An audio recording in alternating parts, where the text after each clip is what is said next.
Okay, let's dive right into this. Picture this. You're walking through your living room, you accidentally bump your hip into the corner of the coffee table, and before you even realize what's happening, the words, "I'm sorry," just slip right out of your mouth. You literally just apologize to a piece of wood. Sound familiar?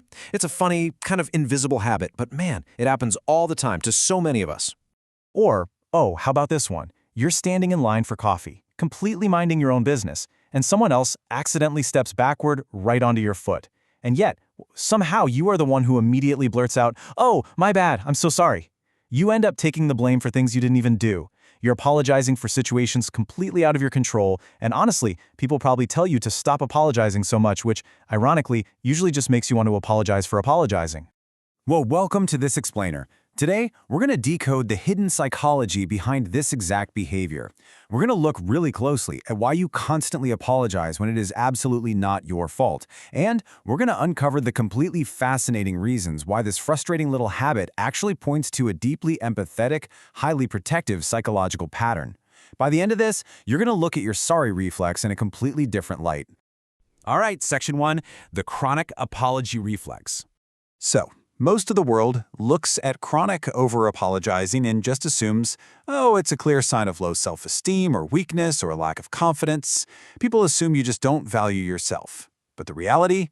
Psychology reveals a completely different truth. Over-apologizing isn't just insecurity. No way. It is a highly complex survival mechanism. It's actually a sign of an intensely observant mind that is desperately trying to manage the emotional safety of the room. Section 2, the fawning response. To really understand what's physically and neurologically happening to you when you walk into a room and instantly take responsibility for everyone else's emotions, we need to look at a concept known in psychology as the fawning trauma response. Basically, this is a state where a person tries to avoid conflict by immediately appeasing others. Now, I know, trauma is a really heavy word, but the core concept directly connects to how chronic apologizers handle their relationships. Through fawning, you've naturally become this sort of emotional caretaker. Your brain has learned that the absolute fastest way to stay safe and avoid hostility is to just surrender. Make sure everyone else is completely happy and totally undisturbed by your presence.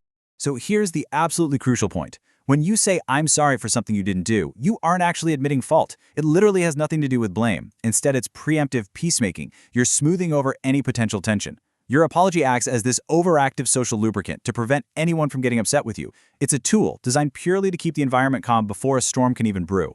Section 3, roots in childhood conditioning. But you're probably wondering, where does this incredibly fast reflex come from? Why is your brain so wired to keep the peace at all costs? Well, to understand that, we kind of have to look backward. Very often, this habit has really deep roots in our childhood conditioning. Let's walk through it together. Think back to growing up. If you were the quote-unquote easy child, you quickly learned to adapt your behavior the absolute second you sensed stress or tension in the house. Your whole goal was to avoid adding any more pressure to your environment. You learned a behavioral equation real quick. Being low maintenance equals being loved. When things got tense, you got quiet. When adults were stressed, you made yourself small and agreeable. And this brilliantly illustrates a psychological concept called conditional positive regard. This means you learned early on that love and approval weren't just guaranteed. They were conditional. They were only handed out when you were being helpful or well-behaved or just completely out of the way.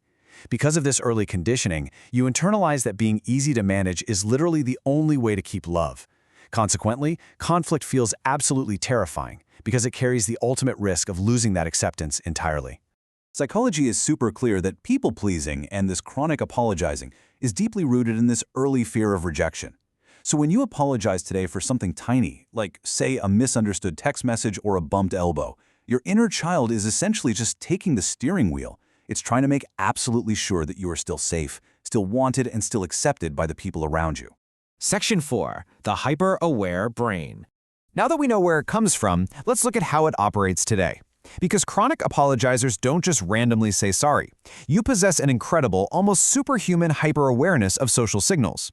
You don't just casually stroll into a room like most people do. Your brain goes into immediate unconscious scanning mode. You're reading the tone of voice of everyone around you. You track the micro-expressions on their faces. You notice those slight, almost imperceptible pauses in a conversation. You are processing a mountain of emotional data in a fraction of a second, and that requires an intensely observant mind. Because you might have past experiences where you felt left out or ignored, Your brain developed what psychologists call high rejection sensitivity.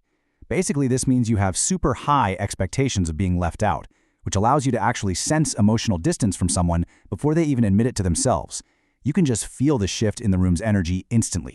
And because your brain automatically expects people to be mad or disappointed based on that hyper-awareness, you throw out an apology as a psychological shield. You're desperately trying to fix a problem before it even fully materializes. You sense a slight shift in tone, you assume they're mad at you, and boom, "I'm sorry" gets deployed as a shield to protect you from the exact rejection you're anticipating.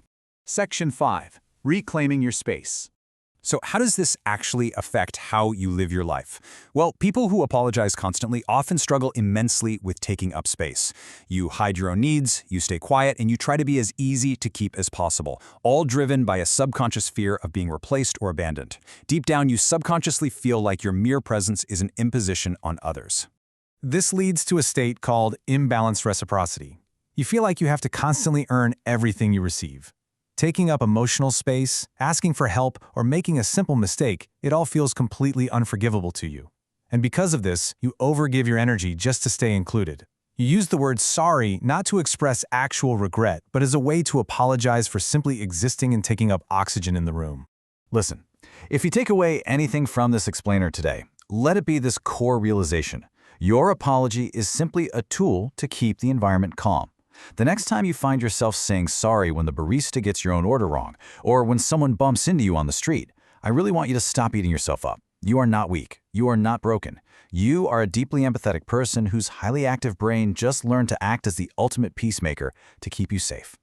But remember this, you are absolutely allowed to take up space. You do not need to constantly apologize for simply being here. Your intense observation and empathy, they are incredible gifts once you detach them from the fear of rejection. So my final question to you is this.